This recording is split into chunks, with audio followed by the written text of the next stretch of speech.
Mustafa Bisri atau Gus Mus itu mengatakan bahwa puncak peradaban tertinggi yang dilakukan oleh manusia itu hanya satu, yaitu dengan bersabar.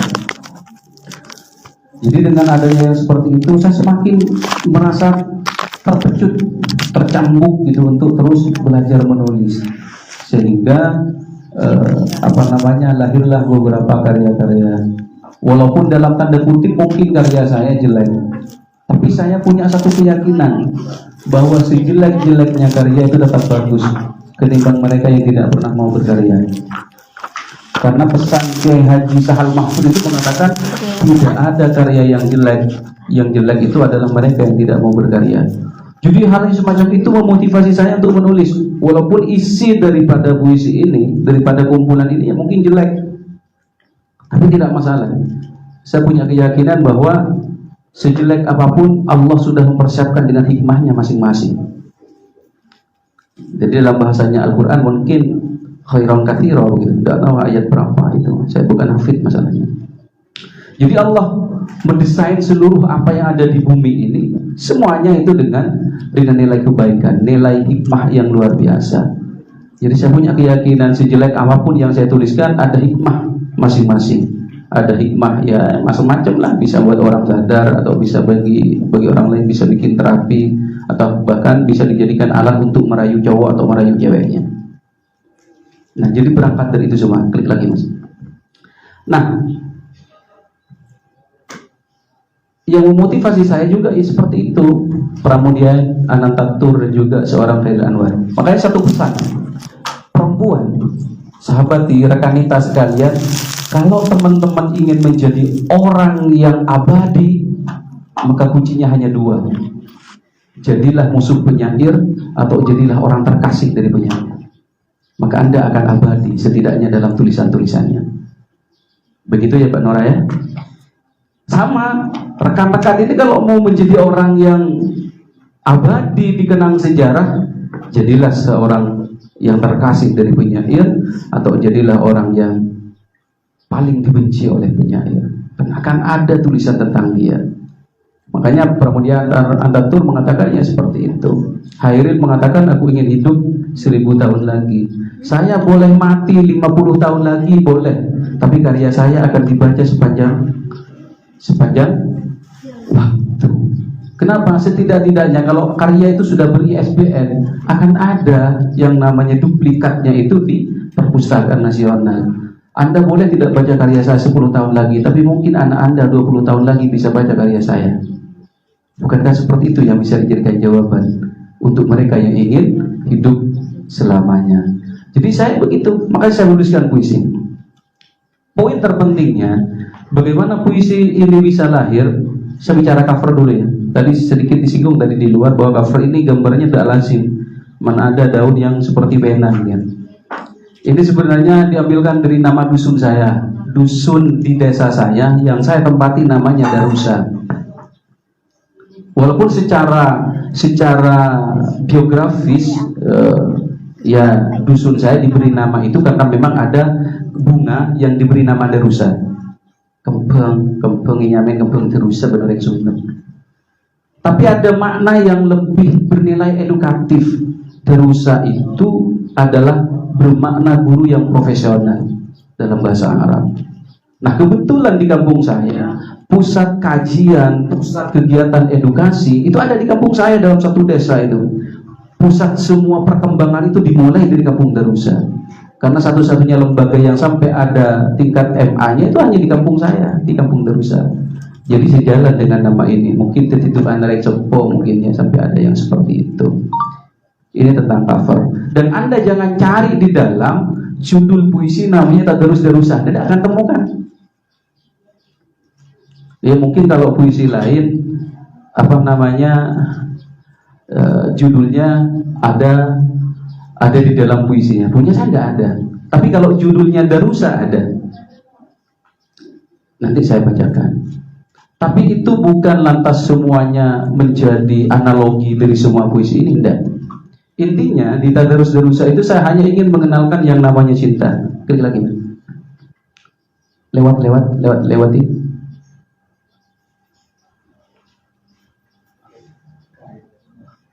Oke, itu. teman-teman Ibnu itu ya, IPPNU. Baik, jadi saya hanya ingin bicara tentang cinta, apa ya, al-hub, cinta. Tapi cinta di sini, energi yang ingin saya salurkan dalam puisi ini bukan hanya cinta saya terhadap lawan jenis, bukan cinta saya terhadap kekasih-kekasih saya, bukan. Tetapi dalam cinta yang lebih universal, cinta yang lebih umum, cinta yang bisa dinikmati oleh semua kalangan. Kalau saya hanya membicarakan tentang cinta, bagaimana saya berbicara itu dengan kekasih saya yang bisa menikmati, maka sangat mungkin hanya kekasih saya. Tetapi kalau saya bicara cinta yang lebih universal, yang sifatnya lebih mujmal itu, maka akan bisa dinikmati oleh siapapun. Salah satunya adalah bagaimana tadarus durusa dihadirkan di teman-teman ini. Makanya di dalam ada tentang cinta, bagaimana kisah cintanya Joko Tole. Pernah dengar nama Joko Tole, teman-teman?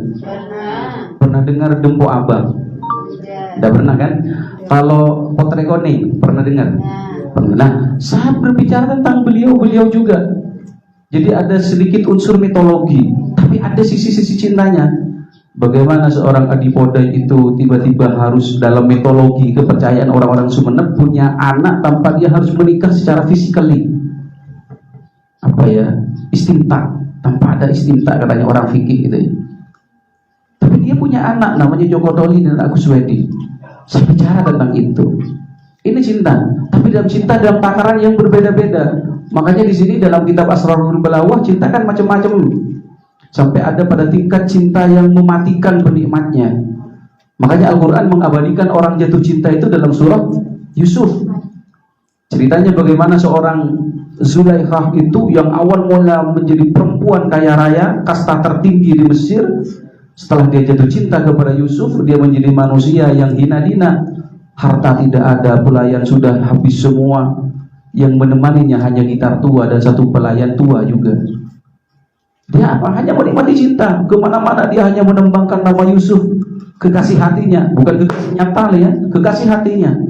Karena waktu itu cintanya bertepuk sebelah tangan. Jadi kalau saya jatuh cinta kepada orang Tambelangan dan saya tidak terbalas cintanya, itu sudah terjadi di masa lalu. Jadi tidak usah sakit hati harusnya, karena sudah ada pengalaman sejarah. Jadi romantisme masa lalu bisa jadikan cerminan. Siti Zulaikha cinta mati-matian kepada Yusuf, namun Yusuf tidak pernah tahu kalau Zulaikha jatuh cinta kepada dia. Sehingga akhirnya Yusuf harus menikahi perempuan lain dari Mesir sampai punya anak. Maka barulah Zulaikha itu setelah 30 tahun lamanya, macam-macam sih ulama menafsiri itu. Ada yang mengatakan 30 tahun, ada yang mengatakan kurang, ada yang mengatakan lebih. Dia baru ditemukan oleh Yusuf bahwa ada perempuan yang sudah renta wajahnya, yang awal mula dia adalah seorang gadis atau perempuan yang cantik jelita, jatuh cinta kepada dirinya, dan dia hanya ada di rumahnya, ada di pelabuhan, menembangkan namanya saja, Yusuf, kayak nyanyi arang-arang janteng Sumeneb itu. Dalam kondisi buta lagi, tidak punya kekayaan, bahkan makan pun hanya diberikan oleh orang. Hingga ketemu Nabi Yusuf, maka dia oleh Nabi Yusuf disembuhkan butanya. Diberikan selendang, itu topen selendang. Tapi ini bukan selendang Yusuf ya, bukan. Lihat, diberikan selendang Nabi Yusuf beres butana. Kembali lagi menjadi perempuan yang cantik jelita kembali. Maka oleh Allah nikahilah dia, karena dia adalah Zulaikha yang jatuh cinta. Jadi Nabi Yusuf nikahin setelah Zulaikha itu mengalami cobaan yang luar biasa. Makanya Al-Quran mengatakan fatsyaghafaha hubba, cinta yang luar biasa itu. Makanya ada istilah sagaf di sini. Dalam kitab Asrarul Balawah disebutkan ada sagaf. Sagaf itulah yang yang diabadikan dalam Al-Quran. Ada juga aktiblu. Makanya mengkelake gimana itu dalam surah An-Nisa disebutkan an-nikahu gimana? Maksudnya wutulah rubah yang begitu. Dari mana? Fankihu ma tabah, dari kata tib. Fankihu ma tabah lakum minan nisa'i matna wa thulatha wa ruba. Itu juga tentang cinta yang kamu sukai gitu. Tidak selalu Balawah menyebutkan begitu. Nah, kebetulan karena dalam buku saya tematik sentral saja tentang cinta, ya memang saya menyebutkan beberapa nama perempuan-perempuan yang memiliki kesan tersendiri dalam kehidupan saya. Klik ke halaman terakhir. Nanti itu terakhir mas. Sip. Ya. Klik satu cukup. Itu namanya di sini ada Hudwatul Fauziyah. Nama perempuan dari Lampung namanya Hudwatul Fauziyah. Itu sengaja saya abadikan dalam puisi itu karena sejak tahun 2000 sampai 2006 ada kontak istimewa, ada kejadian istimewa. Jadi saya bicara tentang pertemuan pertama dengan dia, berbicara pertemuan kedua dengan dia. Walaupun kita beda pondok, saya di Situbondo, dia di Probolinggo, tapi orang-orang beling ya, makanya saya bukan kiai, bukan ustadz, saya bajingan itu, jadi bisa ke sana, bisa jalan. Jadi bagaimana sosok perempuan ini saya abadikan dalam puisi-puisi itu. Makanya salah satunya di sini teman-teman nanti bisa baca tentang Hudwatul Fauziyah itu. Nah, di sini setelah halaman 34. Nah, mana ya? Oh iya. Nah, jadi itu tentang Hudwatul Fauziyah. Perempuan, apakah dia terlalu istimewa untuk saat itu? Iya. Artinya kategori istimewa, kategori terkasih itu sesuai zamannya. Hari ini saya tidak mungkin mengatakan dia itu adalah orang yang terkasih, orang yang teristimewa. Tapi waktu itu dia adalah orang yang teristimewa, dan dia selalu hadir dari inspirasi untuk pembuatan puisi-puisi saya. Hudwatul Fauziyah sampai tahun 2006. Sampai ke Malang, saya itu lagi ada di Jakarta, saya ada di Malang. Walaupun komunikasinya hanya lewat HP butut, HP yang dari Sumenep, HP nenek wala. Nenek kan tidak ada ringtone yang seperti sekarang. Dulu ringtone-nya ya paling espionik itu kan, kalau Nokia itu nenek itu. Walaupun hanya pakai itu, bagaimana saya bisa merekam bagaimana dia seorang yang sangat overprotective. Saya mau ke kampus, mau buka bareng dengan teman-teman Kius. Kau buka bareng sama siapa? Ayo coba, saya mau ngomong sama salah satu temannya. Bagaimana dia sampai sebegitu cemburu dengan perempuan-perempuan lain? Harus direkam kan? Tapi waktu itu bangga sekali. Tampuruan gitu kan. Engkau itu senengnya engkau ya, lambat. Jadi perempuan yang overprotective bisa menjadi inspirasi yang luar biasa. Saking gilanya saya, bisa dibayangkan hampir dalam beberapa tahun semua SMS-nya dia saya catat jam berapa. Serius, saya SMS balasnya jam berapa, seperti apa, redaksi bahasanya, sampai segini tuh buku saya itu mencatat bagaimana saat itu saya lagi kasmaran. Apa ya Pak ya, jatuh cinta yang wallahu a'lam bishawab. Padahal tidak pernah ketemu. Bayangkan 2003 sampai 2005 tidak pernah ketemu. Bayangkan ya. 2000 telo apesa, dia pulang ke Lampung, saya pulang ke Sumenep. Setelah itu saya berangkat ke Jogja 6 tahun, 6 bulan, pindah ke Malang. Sampai 3 tahun bisa dibayangkan tidak pernah ketemu. Ketemunya lewat apa? Melambat lewat surat, Pak. Belum ada HP. Saya tahun 2004 baru punya HP. Jadi 2003 sampai 2004 Agustus lah kira-kira ngakui surat. Jadi surat aku setengah bulan kudu detik. Ya Allah, segitu butuh perjuangan jatuh cinta pada zaman dulu gitu kan. Kalau hari ini cukup pakai ini. Hello sayang, hari ini sudah nyampe gitu kan. Dulu perjuangannya luar biasa, pakai kertas. Ya Allah, kertasnya masih milih-milih. Kalau lagi marah ambil kertas yang agak warna merah gitu kan. Kalau lagi berbunga-bunga ambil yang warnanya pink dengan gambar-gambar yang sedikit romantis gitu. Ya Allah, luar biasa. Artinya bahwa suasana-suasana yang seperti itu bisa dijadikan bentuk inspirasi menulis puisi, dan saya catat dalam puisi itu. Itu namanya Hudwatul Fauziyah. Yang kedua, ada perempuan Malang namanya Lucy Anggraini.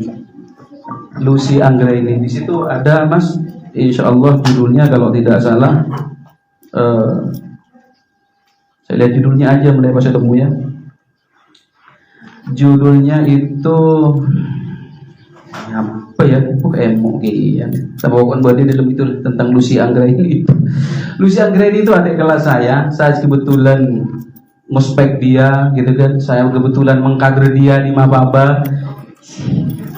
Terus Terus dia juga jadi kader saya di apa namanya di kajian budaya, karena kebetulan saya punya forum kajian namanya Forum Kajian Budaya. Saya mengkader dia walaupun memang ada bintik-bintik jatuh cinta ya. Saya diserang virus merah jambu itu.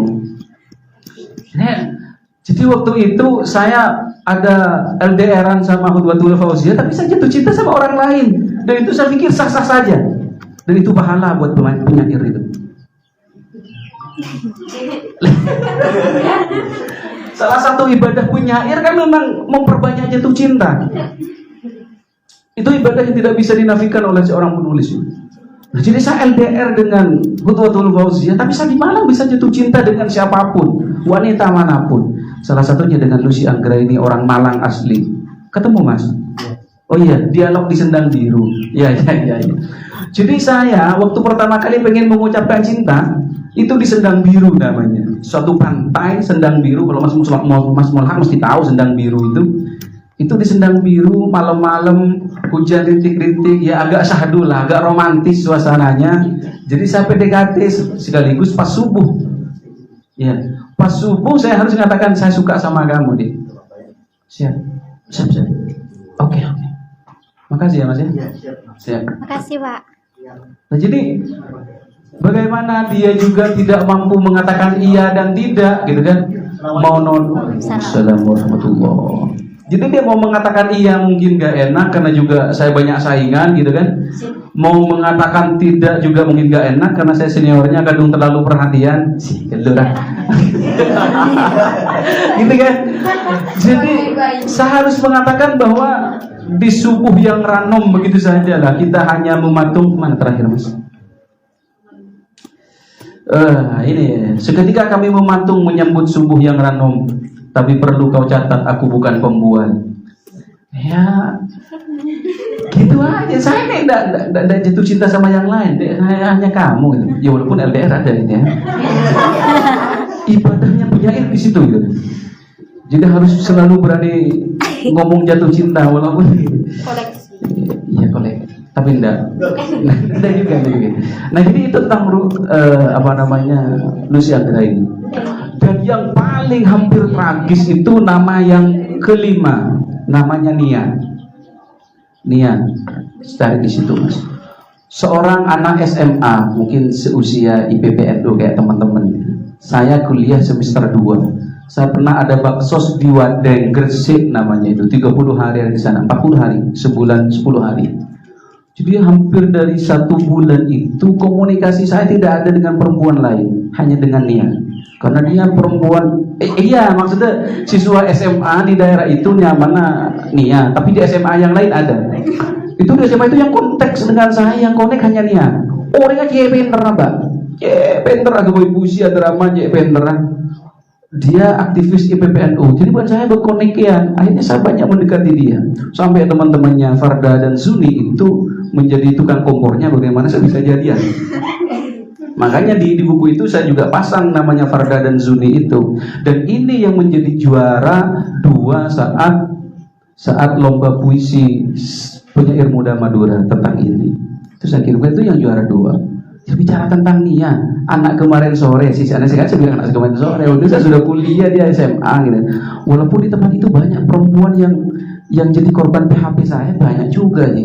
Dulu mahasiswa kan tebar personal ya, dulu ya Allah maksudnya kayak terus ya Allah. Alhamdulillah min dzalik ya. Alhamdulillah min dzalik ya Allah. Jadi itu banyak sebenarnya. Nama-nama lain yang di Wadeng yang harus saya masuk sebenarnya banyak, tapi tidak ada di buku ini. Tentang perempuan-perempuan di Wadeng yang sampai rela itu dia ngasih hadiah. Ada hadiah diberikan ibunya dulu harganya 1.500.000 itu diberikan ke saya, nggak tahu. Tiba-tiba saya sampai di Malang, ditelepon Kak, dibuka hadiahnya, dibuka, mahal banget tadi sampai 1.500.000 diberikan seorang yang bajingan kayak saya gitu. Itu yang gara-gara perempuan gitu. Itu namanya Nia. Itu hampir tragis dan dia hampir bunuh diri gara-gara saya tidak mau menikahinya. Ini bahaya ini. Padahal saya bilang saya ini kan bocah genteng coba gitu kan. Tidak apa-apa sih, yang penting ngangenin lah. Tapi saya juga bingung ya, ngapain dia Artinya sampai senekat itu gitu. Padahal dia tidak tahu keluarga saya cuma kenalnya dia, keluarganya sih tidak terlalu dekat. Kok sampai senekat itu dan segala macamnya. Ya bapaknya sih Motin coba kan tukang marabin ya. Hingga akhirnya dia harus punya pelarian dan menikah dini. Ya Allah, ini sargen sih sebenarnya. Pas ketemu saya sudah semester 5 waktu itu. Saya main lagi ke Wadeng, jadi dia sudah menjadi orang asing lah buat saya karena dia sudah punya suami dan segala macamnya. Itu tentang Nia. Nah kalau Siti Clarissa, nah itu dipanggil jiwa kemanusiaan saya bukan karena jatuh cinta, tetapi jiwa cinta saya karena sesama manusia. Bagaimana tragedi Lombok tahun yang lalu itu, beberapa tahun yang lalu, saat terjadi gempa dan segala macamnya, saya teringat sahabat-sahabat saya yang juga perempuan orang Lombok itu banyak sekali sahabat-sahabat saya.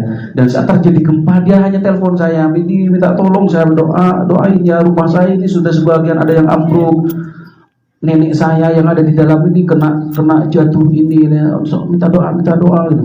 Hampir semua sahabat-sahabat saya yang di Lombok itu telepon setiap hari. Bahkan malam-malam itu karena terjadi gempa susulan dan segala, sering teleponin saya, ini gimana ini. Akhirnya saya bikinlah satu puisi, diberi nama Siti.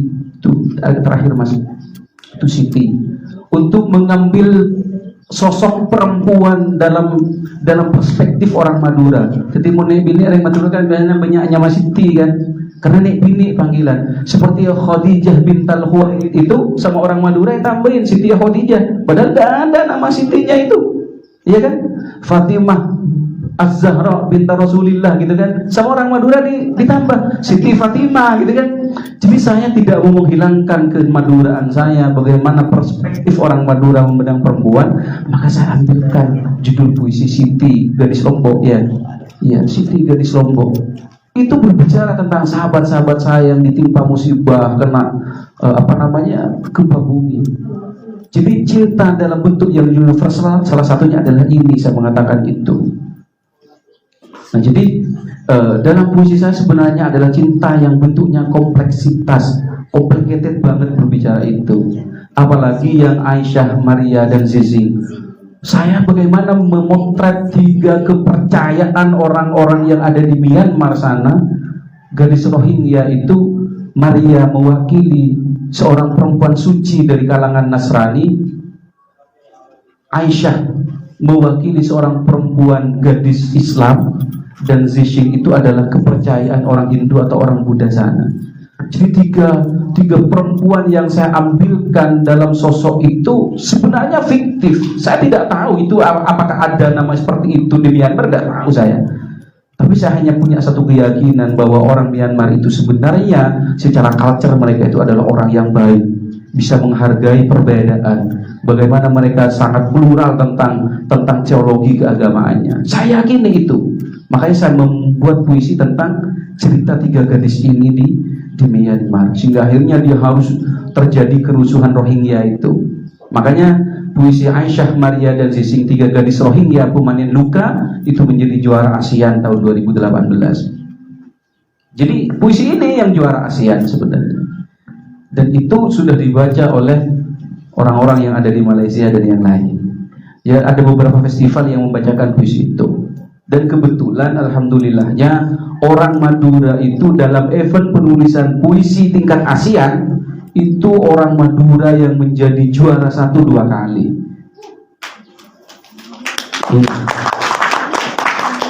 Jadi tahun 2019 itu saya yang jadi jawaranya. Tahun 2021 itu sahabat saya dari Sumeneb juga, namanya Abdul Waris, orang Sumeneb. Tapi kita kan Madura, bukan Sumeneb dan Tambelangan. Saya tidak mau bicara itu, bicara Madura ya Pak ya, bicara Madura. Dan alhamdulillahnya untuk ASEAN pertama juara 3 itu paman saya, sahabat saya, punya penyair yang lebih hebat dari saya sebenarnya, Redu Basha, itu juara 3. Jadi Redu itu kalau Mbak Nora mungkin kenal, beliau itu paman saya, sahabat, guru sekaligus, walaupun lebih muda dari saya dan lebih hebat dari saya. Pantesan kemarin sempat komen. Ya, Itu Redu. Itu juara 3 saat ASEAN pertama. Saya ASEAN 2, ASEAN 3, kemarin 2 Haris juga orang Madura. Tak ikut cari Sumenep dan Madura itu. Dan yang paling membuat saya agak sesak ya ngomong ini sebenarnya, karena berkali-kali saya itu diintimidasi oleh istri saya sebenarnya. Perempuan cemburu itu adalah ibadahnya. Jadi mau nek bini tampuruan, oleh pahala siraja. Serius. Jadi kenapa Islam itu mengajarkan ma tawabalakum minan nisa'i matna wa thulatha wa ruba'? Karena perempuan mesti diberikan sisi rasa cemburu. Kenapa surga dijamin oleh Allah untuk perempuan yang mau dimadu? Karena untuk rasa cemburu itu susah untuk dihilangkan. Maka yang ibadah nenek bini paling raja yang memiliki tingkat pahala luar biasa rasa cemburunya. Serius. Cemburu ini sejak kapan? Sejarah sudah mencatat itu. Coba bayangkan seorang Siti Syarah, istri pertama Nabiullah Ibrahim. Dia sering mengatakan saat Nabiullah Ibrahim itu bermesraan dengan Siti Hajar gitu kan, walaupun memang disuruh oleh Siti Sarah itu untuk menikahi Hajar yang pembantu itu. Pembantunya kan dalam riwayat ada mengatakan pembantunya, dia mengatakan ya dia adalah orang di kerajaan yang lain. Ya Allah alam kan. Saya tidak mengikuti hal sejarah itu. Tapi ada satu ungkapan yang dikatakan oleh Siti Hajar itu yang luar biasa. Siti Sarah, seandainya pohon kurma yang hijau itu diletakkan di dadaku, karena rasa cemburuku niscaya akan mengering seketika. Hebat kan? Bayangkan kurma, betapa kerasnya pohon kurma dan menghijaunya itu bisa berhari-hari kan? Kayak kalah, tak langsung mone. Itu pun undang-undang Madura kalau sekarang nanti sore bisa layu, bisa menguning. Mundur korma kan enggak. Dia mengatakan kalau letakkan di dadaku maka akan seketika mengering. Gara-gara cemburuku kepada kalian berdua. Hebat. Jadi mau tamburuan ibadah dan bini tambelangan menandai madu. Baik kan? Nah, salah satu kisah saya hampir seperti itu. Saya hampir menikahi 2 gadis yang berbeda setelah saya punya istri. Ya Allah, alhamdulillah. Iya. Oke, jadi makanya di buku itu sering dikomen sama istri saya. Istri saya biasanya paling getol itu posting setiap acara-acara saya, paling getol, kecuali yang ini. Karena ini nih, tak terus-terusan di dalamnya ada perempuan itu yang paling dicemburui gitu. Jadi dia hanya paling posting kemarin sama hari ini. Semoga apa gitu ya. Saya juga enggak terlalu ya respect dengan itu karena saya tahu gitu. Tapi sampai hari ini masih cemburu kepada perempuan yang ada dalam buku itu.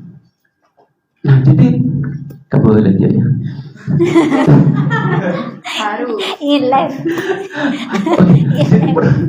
Perempuan itu nama kesayangan sih, namanya Bintu Al-Kamzi. Nama aslinya bukan itu. Jadi nama familiar kami berdua itu menyebutnya Bintu Al-Kamzi. Dia orang Jawa Tengah. Saya tadi sedikit cerita sama Mas Azam sebenarnya. Mudah-mudahan Mas Azam cepat berkeluarga nanti. Jadi Bintu Al-Kamzi agak pertengahan di buku itu. Itu berbicara tentang perempuan itu. Dia anaknya kiai besar di Jawa Tengah, tapi dia kok bisa gitu percaya dengan bajingan yang seperti saya. Jadi kan aneh juga. Sampai semua saudara-saudaranya kayak para haji mana bareng saya telepon, Mas, ini bareng saya ya. Oh, monggo Gus, monggo. Para haji jangan saya. Padahal kok bajingan cek sing anane benih, saya kan bisa saja gitu kan. Tapi jual yang maturah harga dirinya tinggi, tidak mungkin macam-macam dengan perempuan yang tidak halal buat dirinya. Serius ini 100%-nya ya begitu. Jadi perempuan itu saya rekam banyak sekali, saya merekam dia. Bagaimana pertama kali saya harus ketemu dia, persis sama pada duplikat sama dengan Hutbatul Fauzia. Cek pada Robena pada, Pak Celena pada, Gelurah, gelu.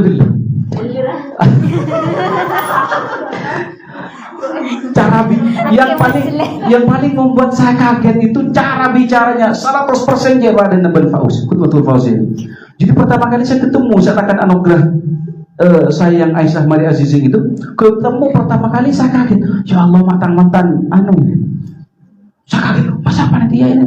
Ternyata setelah dilihat klubnya semuanya, ternyata bukan, hanya orang yang mirip saja.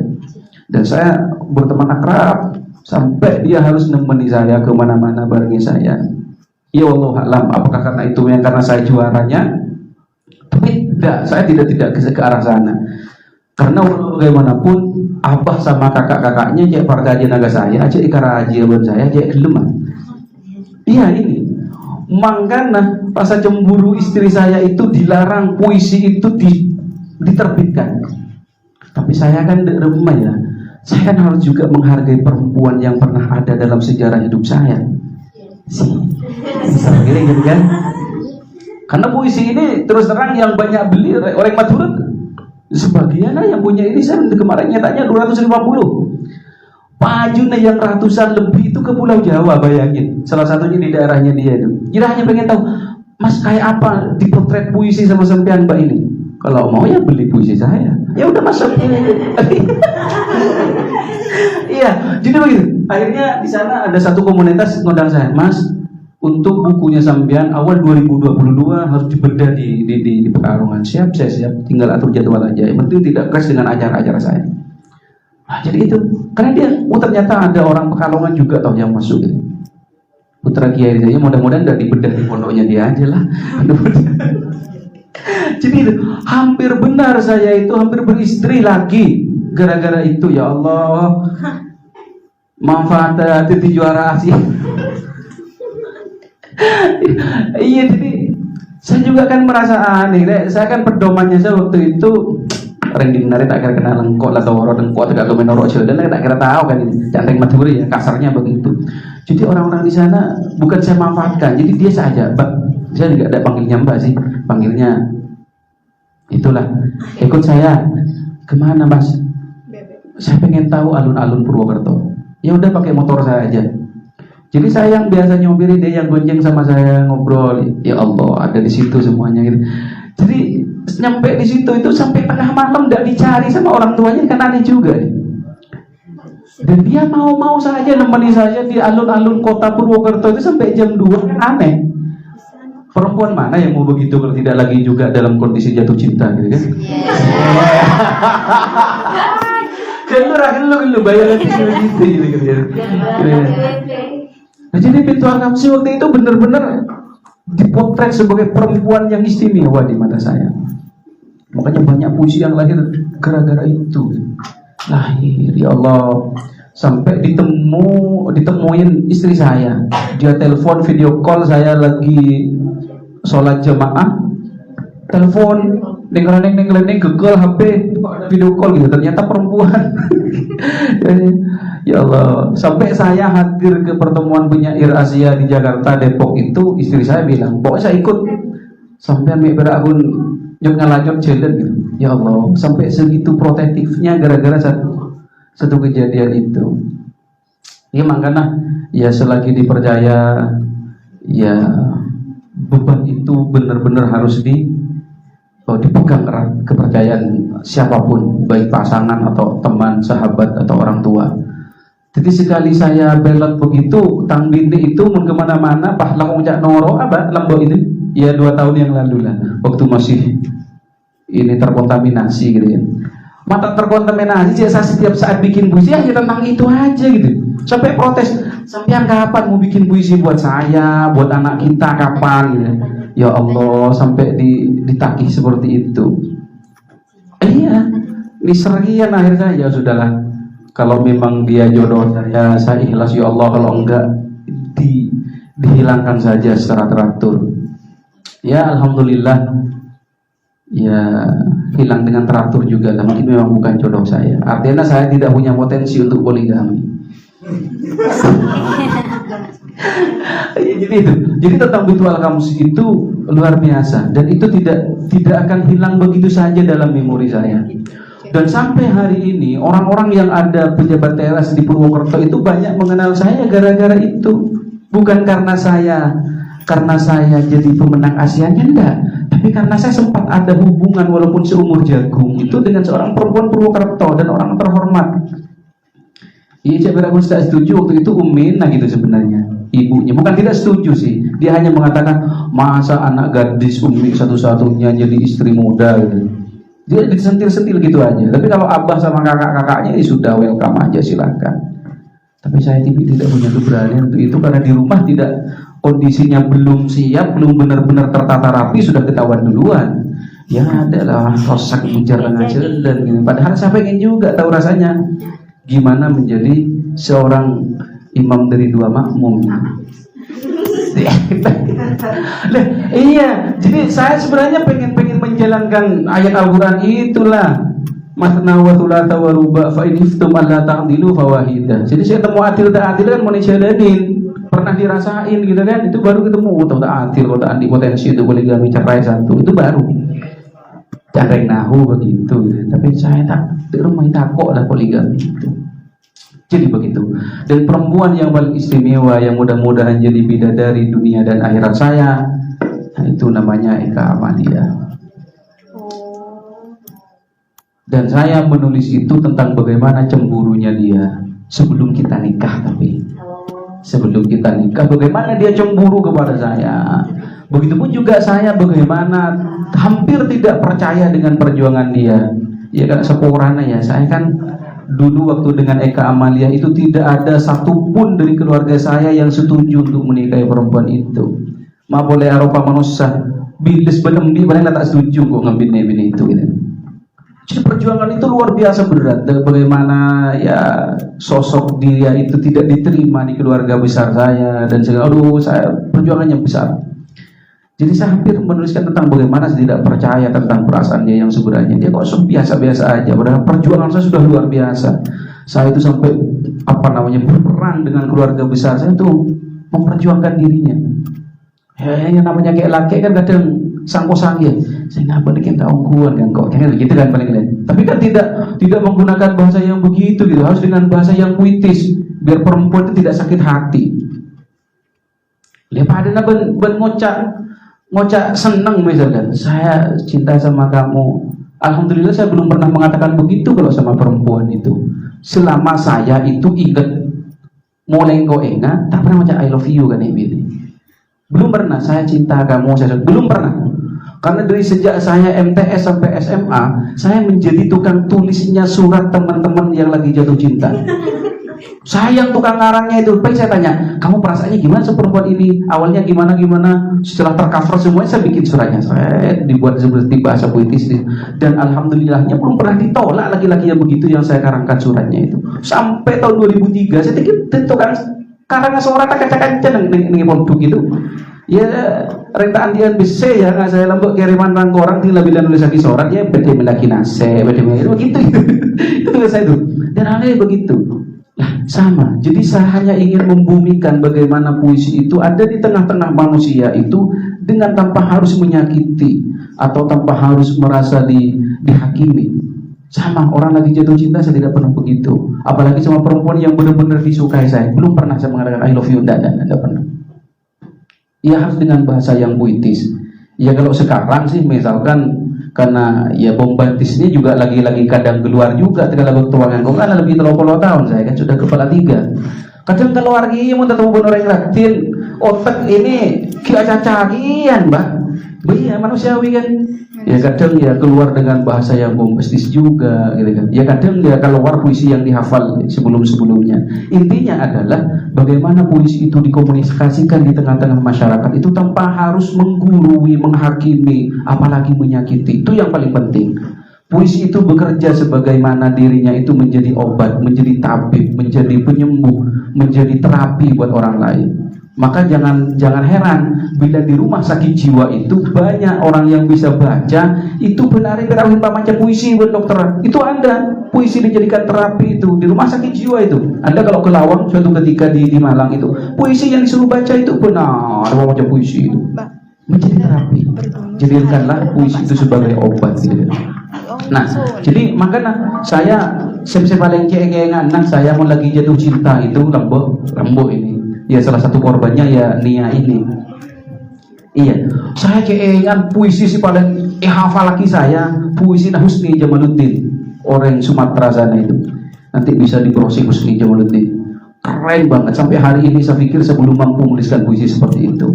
Bahasanya begini, oh jinak merpati, perempuan diibaratkan merpati lebih terhormat ketimbang diibaratkan dengan bunga. Falsafahnya tidak perlu saya jelaskan, tapi intinya candang sini apa ya merpati? Ya, iya. Begitu hebat Husni Jamaluddin mengatakan, oh jinak merpati. Jinak merpati itu kamu coba ke terenga ini mau merpati lobor itu tak kira-kira kan, tapi kalau notot yang di sini jinak kan kamu lebur tak kira ngabur tapi tidak beke tak akan dapat. Itu salah satu falsafah. Jadi bini itu cek kembang seperti bunga, setelah dilihat dipetik langsung dapat. Kurang bermartabat perempuan. Iya. Apalagi yang namanya bunga itu gampang layu gitu kan. Setelah layu tidak bermanfaat, tidak berguna apa-apa. Ngapain? Kalau ada yang mengatakan, oh bunga ini kamu, enggaklah saya enggak mau, saya bukan bunga gitu. Kurang bermartabat, kurang high class gitu kan. Kurang kelas tinggi, bagaimana tidak mau saya gitu. Harus begitu perempuan itu. Nah makanya kalau sekali-kali seperti Husni Jamaluddin, oh jinak merpati, kau akan kuantar ke rumahmu walau berpagar belati. Itu asompang ya lah kayak engkau ongguan senang kawan. Coba aku nyambe mantan cowok apaan berpikir kan kok teragi gitu kan. Lah iya, nah salah satu ini banyak ini mantra saya. Kemana-mana saya punya mantra yang begitu aja. Tak usah aji-aji ingsun, tak usah begitu itu cukup itu aja mantra saya. Oh jinak merpati itu. Kalau dulu itu kan ada SMS. Ya saya ambil kertas aja. Pas mau pulang jalan bareng. Mana kertasnya kamu? Ya kak ini. Tulis. Buka di rumahnya nanti ya. Tidak pak ke rumah. Saya ini sesuai dengan penelitian real ini. Jadi pada masa Abraham Lincoln itu dulu itu di Prancis itu dan sekitarnya Eropa itu melakukan penelitian. Perempuan yang tidak suka diberikan bunga, coklat dan puisi dalam penelitian itu, maka pertanyakan eksistensi dirinya sebagai perempuan. Jadi mau nebini tak beriin puisi, tidak merasa terbuka membaca puisi-puisi yang romantis. Katanya dibanding ini apa gini? Ini ya. Jadi saya punya persepsi semacam itu. Saya punya persepsi. Jadi saya beri itu ya. Kalau setelah tahun 2004 ke belakang kan sudah punya HP. Mana nomor HP-nya kamu begini? Kira. Oh jinak merpati. Itu mantra saya. Jadi tujuan saya sebagai punya area itu. Nah setelah itu semakin banyak bahan bacaan saya ketemu dengan puisi yang indah dari Pak Zawi Imron. Ini lebih hebat lagi saya pikir itu. Puisinya begini, kalau tidak salah. Sekarang sudah jarang tidak saya keluarkan mantra itu. Kecuali jadi mantra pamungkas mana. Puisinya gimana ya? Izinkan aku mengecup seberkas debu di ujung sepatumu. Oh ya, dia begitu. Izinkan aku mengecup seberkas debu di ujung sepatumu. Ya repot lah. Penyair yang begitu-begitu kan repot. Cek pun lagi koncon sepatu. Ki embung gitu. Saya kau tidak bini iya lah. Jadi aku nembung cilat ya gitu. Itu selesai gitu. Nah tapi itu dulu. Nah dalam perkembangannya, alhamdulillah.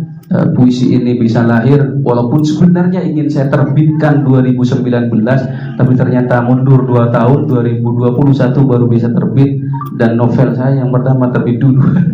itu bisa saya jadikan perenungan juga karena sebagai manusia berusaha sekuat apapun kalau takdirnya Allah tidak mengizinkan tidak akan pernah terjadi.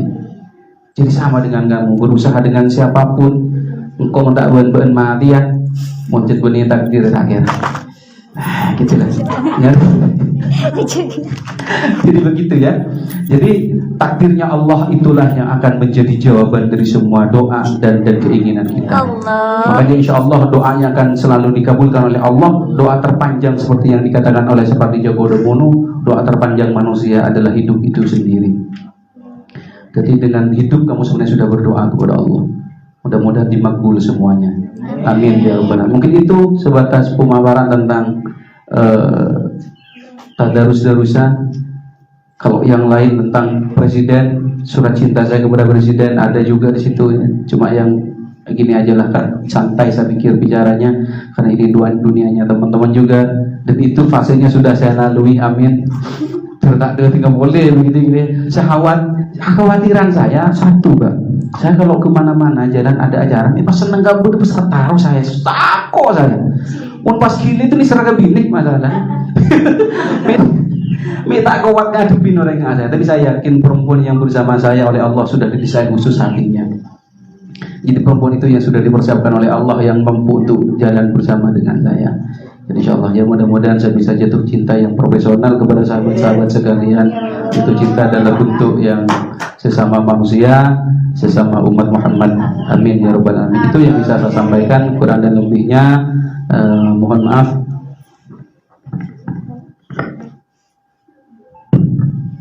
Terima kasih disampaikan luar biasa kepada beliau. Kita kasih tepuk tangan untuk beliau. Jadi dapat saya simpulkan bahwa perjalanan beliau ini menciptakan sebuah buku yang berjudul Tadarus Darussa ini berawal dari hijrahnya beliau, melalang buananya beliau sehingga bisa terinspirasi untuk dijadikan sebuah tulisan puisi. Jadi beliau ini sebenarnya terinspirasi dari Imam Ghazali tadi. Sebenarnya bila engkau bukan sosok orang raja ataupun anak ulama, maka menjadi penulislah adalah jalan terbaik beliau. Jadi ini adalah sebuah motivasi kita bersama. Walaupun kita bukan terlahir dari seseorang yang bukan anak raja ataupun anak bangsawan lah katakanlah. Jadi menjadi penulis ini adalah jalan terbaik untuk kita semua. Jadi begitu yang dapat beliau sampaikan. Mungkin daripada rekan dan rekanita ada yang mau bertanya mengenai puisi yang ditulis beliau, dipersilahkan. Enggak. Terserah. Ya, silakan. Sepuasnya.